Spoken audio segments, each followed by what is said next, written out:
The Moore family drove through the dying light. Autumn clung to the trees, a fiery hand refusing to let go. Their new home awaited, the Briarwood Bungalow. What do you think, Claire? Home sweet home? It's certainly something. Claire forced a smile, her gaze fixed on the darkened windows of the house.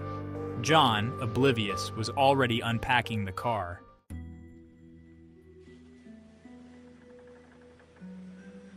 The movers came and went. Furniture found its place.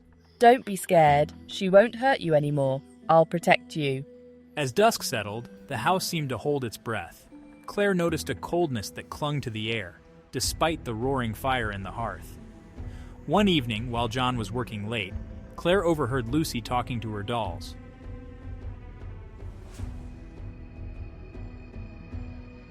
The grandfather clock in the hallway chimed 8 times.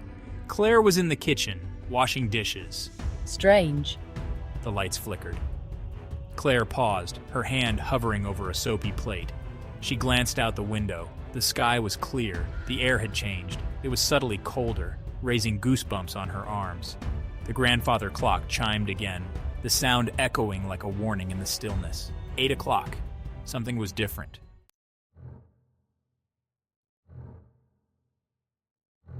Upstairs, John tucked Sam in, whispering a bedtime story. He was about to switch off the light when he heard Lucy scream. Lucy? He threw open the door and found her huddled in a corner, her eyes wide with fear. The toys, they moved. Moved? What do you mean, moved?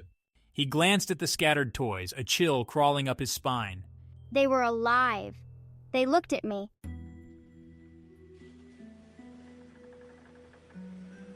John, what's wrong? She's all right, just a bad dream. But even as he said the words, he knew they were a lie. John stood alone in the living room. The grandfather clock chimed, marking the half hour. And then, John heard it.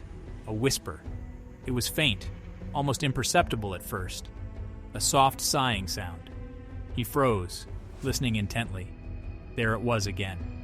A whisper just at the edge of hearing, seeming to come from the walls themselves.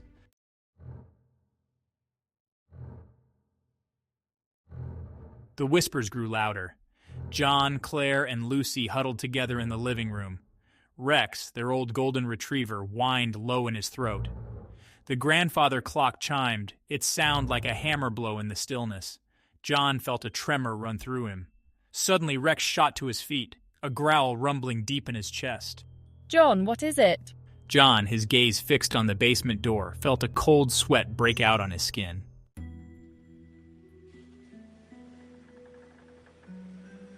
Rex continued to snarl, his body tense with a primal fear. John grabbed a flashlight and made his way towards the basement door. The air grew noticeably colder as he approached the door. With a slow, deliberate movement, he pushed open the door. The basement stairs yawned before him, swallowed in darkness.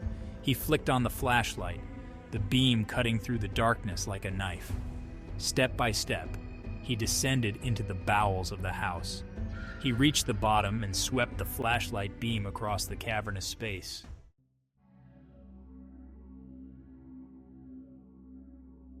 The air in the basement was heavy, oppressive. John shone the flashlight beam across the room. And then he saw it. In the far corner of the basement stood a mirror. John, drawn to it as if by an unseen force, found himself moving towards the mirror. He held his breath, a strange sense of foreboding washing over him, and then he saw her. At first she was just a flicker in the cracked glass, a fleeting shadow.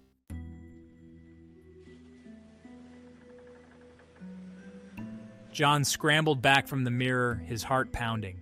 He stumbled over a loose floorboard, his flashlight clattering out of his grasp.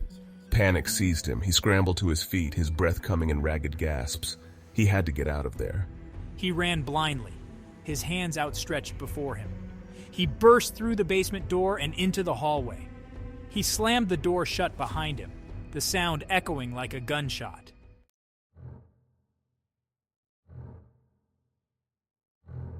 John found Claire and Lucy huddled together in the living room. John, what happened? What did you see? John, his chest heaving, could only shake his head. He scooped Lucy into his arms and ushered Claire and Rex towards the front door. They fled the house, their footsteps echoing on the hardwood floors. They piled into the car, John behind the wheel. They didn't stop until they reached a roadside motel miles away. That night, sleep was a distant dream.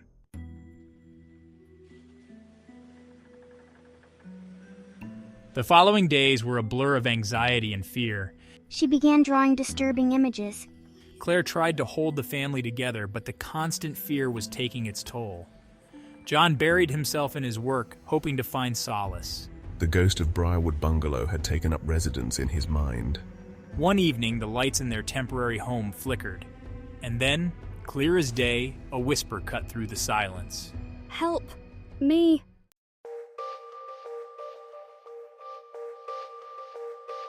Fear became a constant companion, a relentless presence that seemed to seep into every corner of their lives. A shadow that followed the Moore family wherever they went, never allowing them a moment of peace. The whispers were relentless, echoing in the dead of night, filling the silence with a chilling presence, weaving their way into their dreams, turning their nights into a battleground of fear and confusion. Their waking hours were no better, as the line between reality and nightmare blurred, leaving them in a constant state of paranoia. Lucy's drawings grew more disturbing, each one more unsettling than the last, filled with images of the ghostly woman and the menacing house that seemed to hold them all captive, as if the very paper was haunted. John, desperate for a solution, for a way to break free from the grip of the unseen terror that had invaded their lives, searched tirelessly, his mind racing with thoughts of escape and salvation. One day, he stumbled upon a glimmer of hope, a faint light in the darkness that had enveloped them. He remembered an old antique shop he had passed on their frantic drive away from Briarwood Bungalow, a place that seemed to call out to him in his time of need, with its dusty windows and an air of forgotten history, as if it held secrets waiting to be uncovered. Perhaps, just perhaps, the owner might know something, might hold the key to unlocking the mystery that haunted them, a key that could set them free. With a heart full of hope and trepidation, John decided to visit the shop, hoping against hope that this would be the answer they so desperately needed.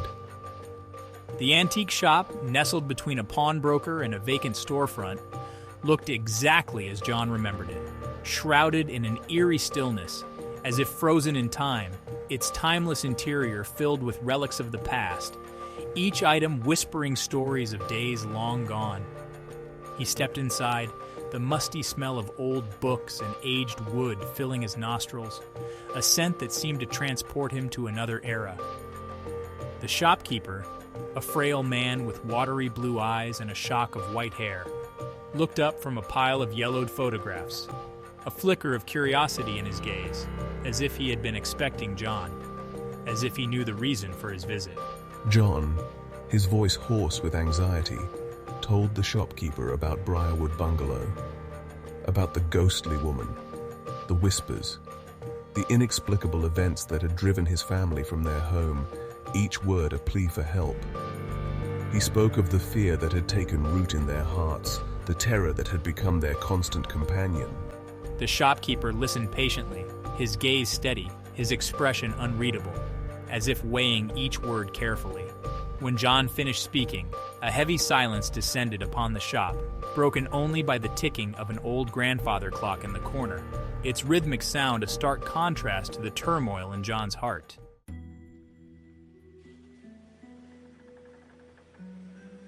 Briarwood Bungalow. The shopkeeper finally spoke, his voice a low rasp that seemed to echo the whispers that haunted John's waking hours. A place with a past, like so many others in this town. He gestured towards a worn, leather-bound book lying open on the counter. Local history, he explained, his eyes twinkling with a mixture of sadness and fascination, full of forgotten stories, of lives lived and lost, of secrets buried deep within these walls. He opened the book wider, his finger tracing a path across a faded ink drawing of a grand Victorian-style house that sent chills down John's spine. Briarwood Bungalow. Beneath the drawing, A name was scrawled in elegant cursive. Evelyn Blackwood. Evelyn Blackwood.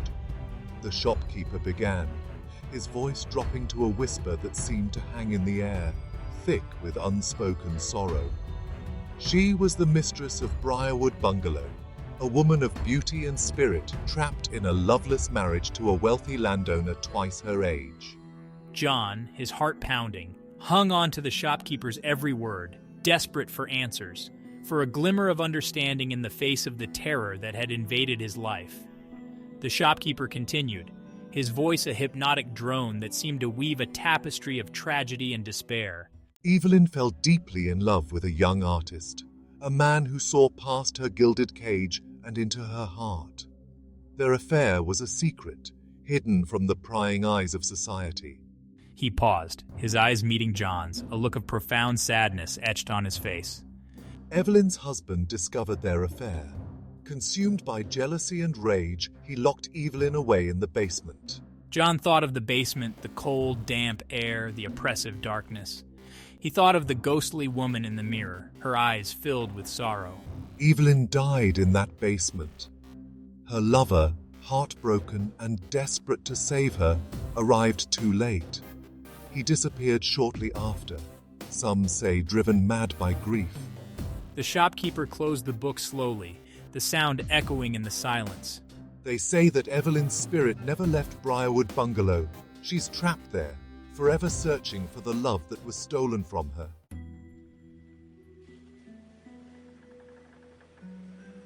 The drive back to Briarwood Bungalow was a journey back into the heart of their fear.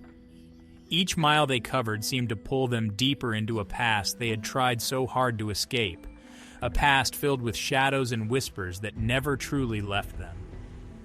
The car was filled with a tense silence, broken only by Lucy's soft murmurs to her doll, the only one who seemed unafraid of the ghostly presence that clung to them like a shroud. The doll, with its glassy eyes and fixed smile, seemed almost a guardian in the dim light of the car's interior. Gripping the steering wheel. The historian's words, they just keep playing over and over in my mind. He said the spirits here are restless, that they seek something from us, something we took unknowingly. As they approached the house, the setting sun casting long, menacing shadows across the overgrown lawn, Claire reached for his hand, her touch a lifeline of warmth in the cold grip of fear. The house loomed ahead, its windows like dark eyes watching their every move. Reaching out. John, we can do this. We have to. Remember what the historian said about facing our fears head on. It's the only way to put the spirits to rest. John met her gaze, saw the reflection of their shared terror in her eyes, and for a moment, he hesitated. The weight of their past mistakes hung heavily between them, a silent reminder of the consequences they now faced. Could they really do this? Could they face the unknown, the supernatural force that had driven them from their home? The questions swirled in his mind, each one more daunting than the last. But then he looked at Lucy, her small face pale but determined, her hand clutching her doll as if it were a talisman against the darkness. Her bravery was a beacon in the encroaching night, and he knew there was no turning back. They had come too far, and the only way out was through. We've disturbed Evelyn's rest. We have to face the consequences. We owe it to her and to ourselves to make things right. John parked the car at the top of the long, winding driveway, the engine's silence amplifying the unsettling stillness that seemed to emanate from the house. The twilight cast an eerie glow, making the house appear even more foreboding. The air was heavy with the scent of decay and the weight of unseen eyes, and as they stepped out of the car, the feeling of being watched intensified, prickling at their skin like 1,000 tiny needles. Every creak of the old house seemed to whisper secrets, and every shadow seemed to move with a life of its own. They stood before the basement door, a barrier between the world they knew and the spectral realm that awaited them. The old house creaked around them, a symphony of whispers and groans that sent chills down their spines. Heart pounding. Claire, are we ready for this? John could feel his heart pounding against his ribs, a frantic rhythm against the silence that pressed in on them from all sides. But then Lucy stepped forward, her small hand reaching out to touch the cold, damp wood of the door. It's okay, she's sad. We just have to help her. He opened the door, the hinges groaning in protest, and they stepped into the darkness. The basement was as they had left it, cold, damp, and shrouded in an oppressive silence. The only light came from the single flickering candle John held in his trembling hand. Voice trembling. Let's do this together. And then slowly, almost imperceptibly at first, the figure of Evelyn Blackwood began to materialize in the depths of the mirror.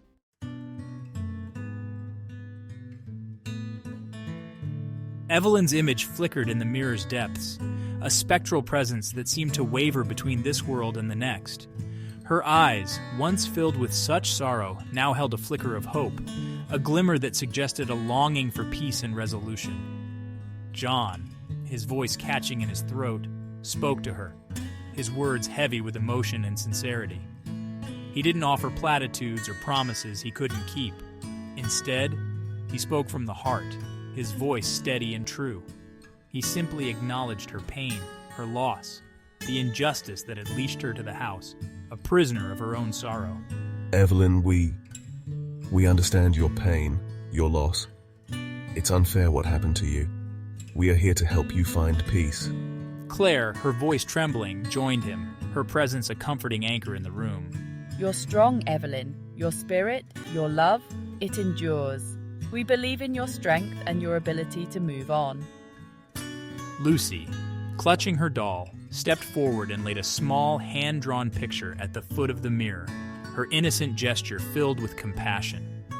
It was a picture of Evelyn, her spectral form bathed in a gentle light, a small bird with outstretched wings perched on her finger, symbolizing freedom and hope. As they spoke, the air grew heavy with a strange energy, a mixture of sorrow and peace that sent shivers down their spines, a palpable shift in the atmosphere. The candle flame, which had been flickering precariously, suddenly grew strong, bathing the basement in a warm, comforting light, as if responding to their collective hope. And then, John did something unexpected. He reached into his pocket and pulled out the silver locket the historian had given him, the locket that had belonged to Evelyn, a tangible connection to her past. We found this. It's yours. We hope it brings you some comfort, some sense of closure. As he spoke, the locket began to glow with a faint, ethereal light, as if imbued with a life of its own, a beacon of hope in the dim basement. It pulsed gently in John's hand, and then, with a soft chime that echoed through the silence of the basement, it rose from his palm and drifted towards the mirror, a bridge between the living and the dead, a promise of peace. Evelyn's image in the mirror reached out, her spectral fingers brushing against the silver locket. As they touched, a low, mournful sound filled the air, a sound of release. The mirror, which had been cracked and clouded for years, began to clear. Evelyn's image softened, the sorrow in her eyes replaced by peace. With a final whisper, she was gone. The locket fell to the floor with a soft clink. The candle flame flickered and died, plunging the basement into darkness. But the darkness no longer felt oppressive. In silence, then softly, it's over. Hand in hand, they made their way out of the basement. As they drove away, the first rays of dawn painted the sky. Lucy turned in her seat and looked back at the house. Briarwood Bungalow stood bathed in the warm light of a new day. Thank you for watching. Please subscribe for more videos.